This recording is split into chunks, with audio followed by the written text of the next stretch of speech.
जय हिंद एवरीवन। एक बार फिर से आप सभी का स्वागत आपके अपने ही पसंदीदा यूट्यूब चैनल पर। तो प्यारे छात्रों, इस वीडियो में हम आपके लिए क्लास नाइन्थ का क्लास नाइन्थ का यानी कक्षा नौवीं का विषय कौन सा प्यारे छात्रों, तो विषय गणित का पेपर लेके आ चुके हैं, जो कि वार्षिक परीक्षा 2024-25 जो कि आपका चल रहा है प्यारे साथियों। तो हम पेपर लेके आ चुके हैं, जो कि आपके वार्षिक परीक्षा में प्यारे छात्रों A to Z यही पेपर देखने को मिलेगा। ये जो पेपर है अभी किसी तक नहीं पहुंचा है, हम इस वीडियो के माध्यम से आप तक पहुंचाना चाहते हैं। और आपसे एक रिक्वेस्ट है कि आप अभी तक हमारे चैनल को सब्सक्राइब नहीं किए हैं तो हमारे चैनल को सब्सक्राइब कर लीजिए, वीडियो को लाइक कीजिए और अपने दोस्तों को ज़्यादा से ज़्यादा शेयर कीजिए, ताकि उन तक ये वीडियो पहुंच सके और वो भी अपने वार्षिक परीक्षा में अच्छे से अच्छे मार्क्स यानी विषय गणित में ला पाएँ। तो प्यारे छात्रों, इसमें जो आपका टोटल क्वेश्चन है तो 23 है, और जो समय यानी टाइम है 3 घंटा है, और आपका मैक्सिमम मार्क्स यानी पूर्णांक जो है तो 80 का है। तो प्यारे छात्रों, कौन सा है क्लास नाइन्थ का और विषय कौन सा है, तो विषय गणित का, जो कि आपका 10 फरवरी का पेपर होने वाला है। तो प्यारे छात्रों, चलिए हम स्टार्ट करते हैं। अब चलते हैं क्वेश्चन की ओर। तो इसमें सबसे पहले प्यारे छात्रों क्या दिया, निर्देश। तो सबसे पहले प्यारे छात्रों आपको अपना निर्देश पढ़ना है। तो प्यारे छात्रों, निर्देश पढ़ने का तात्पर्य ये रहता है कि कौन सा प्रश्न कितने अंक का है और कितने शब्द सीमा में आपको अपने उत्तर पुस्तिका में उसका उत्तर लिखना है। तो आप फटाफट प्यारे छात्रों, फटाफट आप अपना निर्देश पढ़ लीजिएगा। अब हम चलते हैं प्रश्न की ओर। हमारा पहला प्रश्न क्या कहता है प्यारे छात्रों कि सही विकल्प का चयन करके लिखिए। आपसे पूछा है कि सही विकल्प का चयन करके आपको लिखना है। तो हमारा पहला प्रश्न है, सभी परिमेय तथा अपरिमेय संख्याओं को एक साथ लेने पर प्राप्त संख्याओं का संग्रह होता है। सभी परिमेय तथा अपरिमेय संख्याओं को एक साथ लेने पर प्राप्त संख्याओं का संग्रह होता है। अपरिमेय, आ में है परिमेय, ब में है अपरिमेय और स में है शून्य और द में है वास्तविक। तो प्यारे छात्रों, इसका जो हमारा राइट आंसर हो जाएगा, क्या हो जाएगा, वास्तविक हो जाएगा। क्या हो जाएगा, वास्तविक हो जाएगा। इसके बाद अगला प्रश्न क्या कहता है कि बहुपद, जो कि आपका बहुपद दिया हुआ है, बहुपद का मान जब x बराबर 2 हो तो है। तो आ में है 10 और बा में है -3, सा में है 12 और दा में है 3। तो प्यारे छात्रों, इसका जो हमारा सही उत्तर हो जाएगा यानी ऑप्शन बा -3 हो जाएगा। कौन सा, ऑप्शन सा। इसके बाद अगला प्रश्न हमारा क्या है प्यारे छात्रों कि बिंदु -3 और 2 किस चतुर्थांश में स्थित होगा। आपको इसमें पूछा कि जो बिंदु दिया हुआ है वह किस चतुर्थांश में स्थित होगा। आ में है प्रथम चतुर्थांश, ब में है द्वितीय चतुर्थांश, सा में है तृतीय चतुर्थांश और दा में है चतुर्थ चतुर्थांश। तो प्यारे छात्रों, इसका जो हमारा राइट आंसर है ऑप्शन बा हो जाएगा यानी द्वितीय चतुर्थांश। ये हमारा इसका सही उत्तर हो जाएगा। इसके बाद अगला प्रश्न आपसे क्या पूछा है प्यारे छात्रों कि समानांतर, जो कि आपका ax+by+c बराबर 0 के रूप में समीकरण को कहते हैं। आपका जो समीकरण दिया हुआ है उसे क्या कहते हैं, आपसे ये पूछा है। तो दो चरों वाला रैखिक समीकरण, दो चरों वाला द्विघात समीकरण, स में है वर्ग समीकरण और द में है उपयुक्त में से कोई नहीं। तो प्यारे छात्रों, इसका जो हमारा राइट आंसर है ऑप्शन आ हो जाएगा यानी दो चरों वाला रैखिक समीकरण। इसके बाद अगला है सभी प्रेक्षणों का योग, प्रेक्षणों की कुल संख्या। आ में है माध्यक, ब में है बहुलक, स में है मध्य और द में है परास। तो प्यारे छात्रों, इसका जो हमारा राइट आंसर है ऑप्शन सा हो जाएगा यानी माध्य हो जाएगा। इसका सही उत्तर हो जाएगा। इसके बाद अगला प्रश्न आपसे क्या पूछा है, अगला प्रश्न पूछा है कि पूर्ण कोण का माप होता है। आपसे पूछा है कि पूर्ण जो कोण का माप होता है। आ में है 70 डिग्री, ब में है 270 डिग्री, स में है 360 डिग्री और द में है 180 डिग्री। तो प्यारे छात्रों, इसका जो राइट आंसर हो जाएगा ऑप्शन सा हो जाएगा यानी 360 डिग्री हमारा सही उत्तर हो जाएगा। इसके बाद अगला प्रश्न आपसे आता है, अगला प्रश्न क्रमांक 2 में आपसे पूछा है कि रिक्त स्थानों की पूर्ति कीजिए, यानी रिक्त स्थान को पूर्ति करके आपको क्या करना है, लिखना है। तो प्यारे छात्रों, फटाफट आप स्क्रीनशॉट लेते जाइएगा और साथ ही साथ याद भी करते जाइएगा या अपने नोट कॉपी में नोट करते जाइएगा, क्योंकि आपके वार्षिक पेपर में प्यारे छात्रों A to Z यही पेपर आने वाला है। तो चलिए हम रिक्त स्थान की पूर्ति कर लेते। तो पहला है एक अपरिमेय संख्या, यानी एक अपरिमेय संख्या का दशमलव प्रसार शांत या अनवसानी तथा आवर्ती होता है। तो पहले का हमारा उत्तर हो जाएगा अपरिमेय संख्या। क्या हो जाएगा, पहले का परिमेय संख्या हो जाएगा। इसके बाद बहुपद जो दिया है हमें एक्स स्क्वायर, एक्स यानी एस के घाते 2 का गुणांक, आपसे इसमें क्या पूछा है प्यारे छात्रों, गुणांक पूछा है, तो इसमें गुणांक हो जाएगा -1, हमारा क्या हो जाएगा, उत्तर हो जाएगा। इसके बाद अगला है कि बिंदु जो आपका दिया हो 7 या -6 की कोटि का मान क्या है, तो इसमें जो कोटि का मान पूछा है तो कोटि का मान क्या हो जाएगा प्यारे छात्रों, -6 हो जाएगा।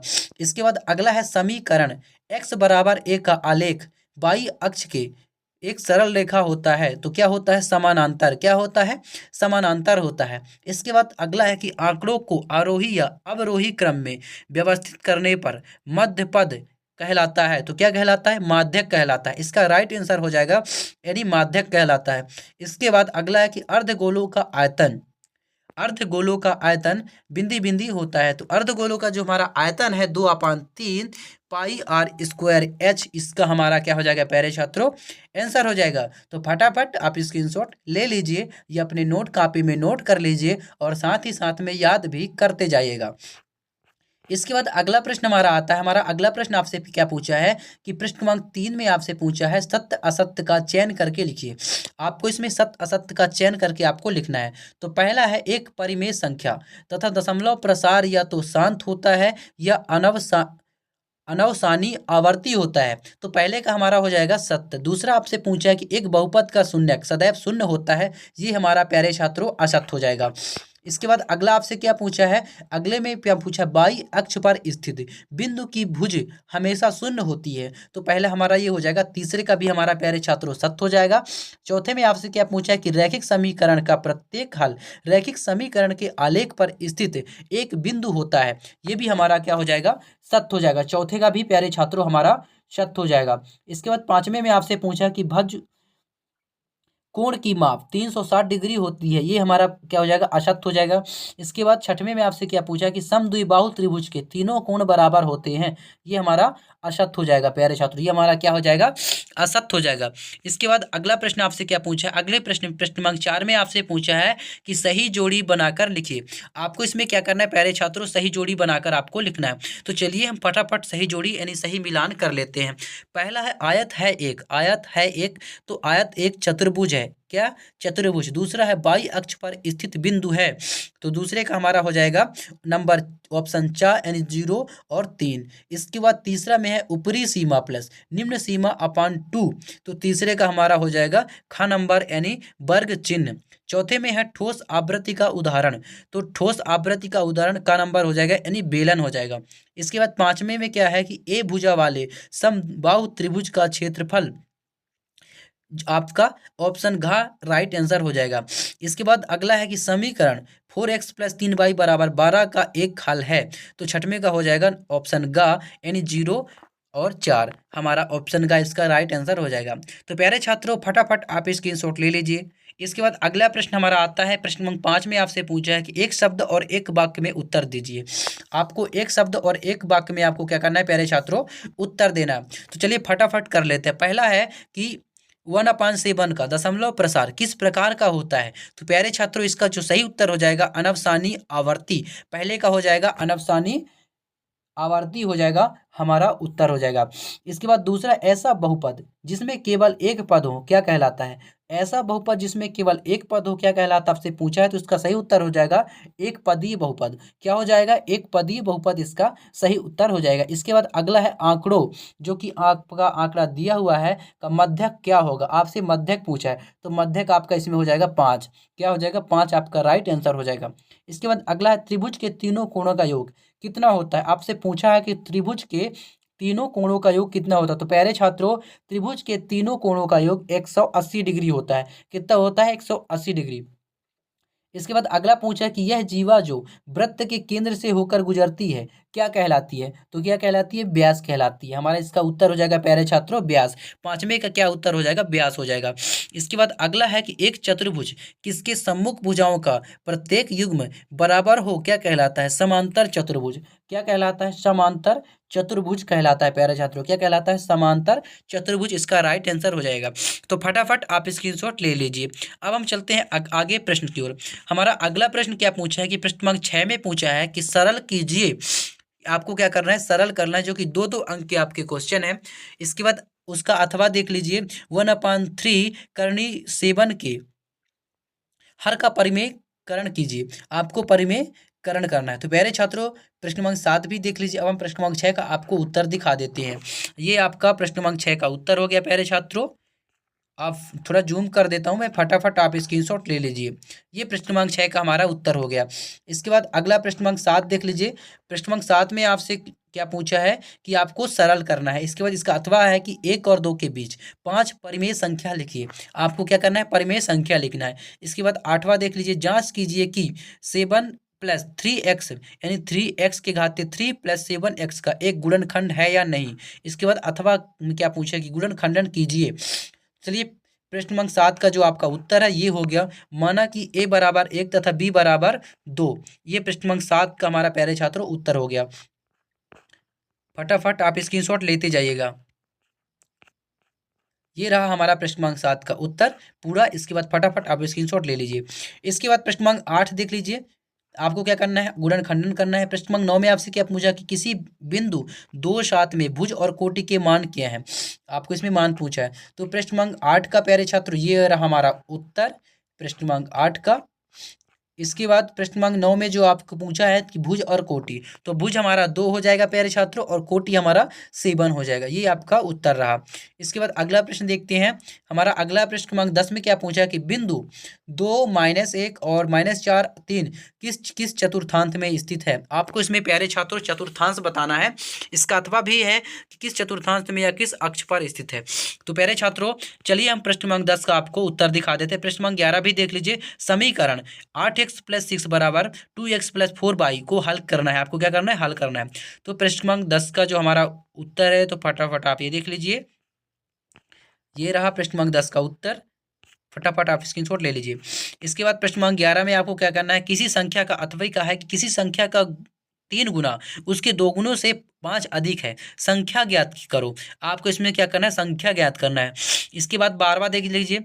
12वां में क्या पूछा है कि किस मान के लिए x बराबर 2 y बराबर 1 समीकरण 2x + 3y बराबर के एक हल होगा। अथवा पे क्या है कि समीकरण 3x + 5 बराबर 7 को हल कीजिए। तो प्रश्न क्रमांक 11 का प्यारे छात्रों हमारा ये रहा उत्तर। फटाफट आप स्क्रीनशॉट ले लीजिए। इसके बाद प्रश्न क्रमांक 12 देख लीजिए।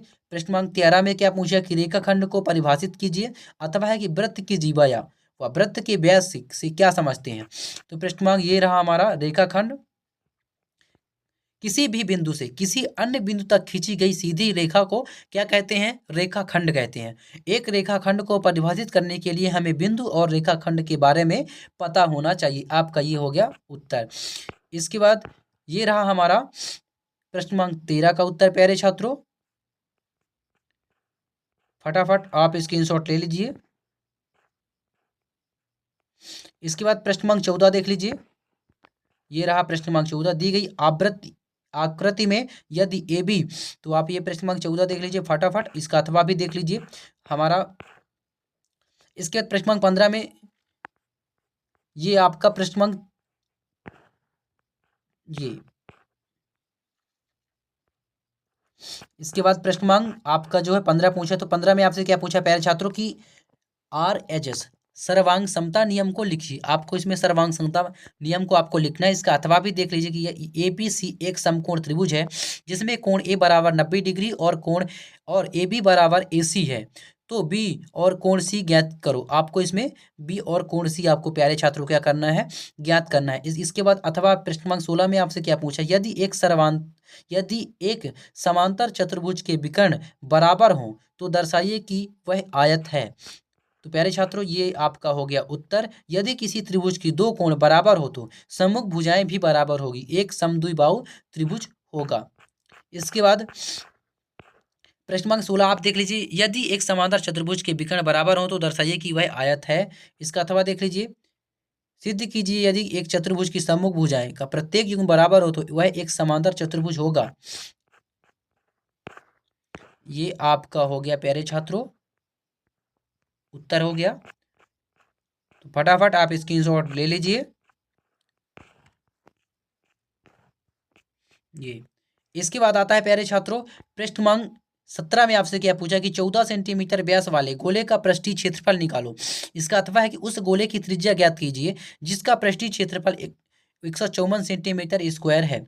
इसके बाद 18 देख लीजिए, दर्शाइए यदि एक चतुर्भुज के विकर्ण परस्पर समकोण वस्तु पर समद्विभाजित वह एक सम चतुर्भुज होता है। तो प्यारे छात्रों, ये रहा हमारा पृष्ठ क्रमांक, जो आपका गोले की त्रिज्या यानी r बराबर ये हो गया। तो फटाफट आप स्क्रीनशॉट ले लीजिए। इसके बाद पृष्ठ क्रमांक 18 देख लीजिए। फटाफट हम आपको इसका उत्तर दिखा देते हैं। ये पृष्ठ क्रमांक हमारा 18 का उत्तर। मान लीजिए ABCD एक ऐसा चतुर्भुज है जिसके विकर्ण AC, जो आपके विकर्ण है AC हो गया, और BD एक दूसरे को O पर समकोण पर समद्विभाजित करते हैं। ये आपका प्यारे छात्रों फटाफट आप स्क्रीनशॉट ले लीजिए, ये आपका हो गया उत्तर हो गया। इसके बाद प्रश्न क्रमांक 19 में आपसे क्या पूछा है कि उस गोले का त्रिज्या ज्ञात कीजिए जिसका पृष्ठीय क्षेत्रफल 154 वर्ग सेंटीमीटर है। गोल आपको इसमें, तो ये हो गया त्रिज्या। मान लीजिए गोले की त्रिज्या r है, गोले का पृष्ठीय क्षेत्रफल 154 है, तो ये आपका उत्तर हो गया प्यारे छात्रों। फटाफट आप स्क्रीनशॉट ले लीजिए। इसके बाद प्रश्न क्रमांक 20 में आपसे क्या पूछा है कि गणित की एक परीक्षा में 15 विद्यार्थियों द्वारा 25 में से प्राप्त अंक निम्न, ये आपका दिया हुआ है आंकड़ा, इन आंकड़ों के बहुलक और माध्य ज्ञात करना है। इसका अथवा भी, इसमें भी आंकड़ों का माध्य ज्ञात करना है। तो प्रश्न क्रमांक 20 का हमारा प्यारे छात्रों ये रहा उत्तर। फटाफट गणित की परीक्षा में 15 विद्यार्थियों की अंक जो आपका दिया हुआ, ये हो गया हमारा प्यारे छात्रों उत्तर हो गया। फटाफट आप स्क्रीनशॉट ले लीजिए। मैं थोड़ा ये, इसके बाद प्यारे छात्रों आपका ये हो गया उत्तर। इसके बाद प्रश्न क्रमांक 21 में आपसे क्या पूछा है कि सत्यापित कीजिए, उसका अथवा क्या है, गुणनखंड ज्ञात कीजिए। प्रश्न क्रमांक 22 देख लीजिए। प्रश्न क्रमांक 22 में आपके क्या पूछा, किसकी सिद्ध कीजिए कि चक्रीय समांतर चतुर्भुज आयत होता है। उसका अथवा में आपसे क्या पूछा है कि सिद्ध करो कि चक्रीय चतुर्भुज के सम्मुख कोणों का योग 180 डिग्री होता है या नहीं। तो प्यारे छात्रों ये रहा उत्तर। फटाफट आप स्क्रीनशॉट ले लीजिए। ये प्रश्न क्रमांक हो गया, उत्तर हो गया आपका।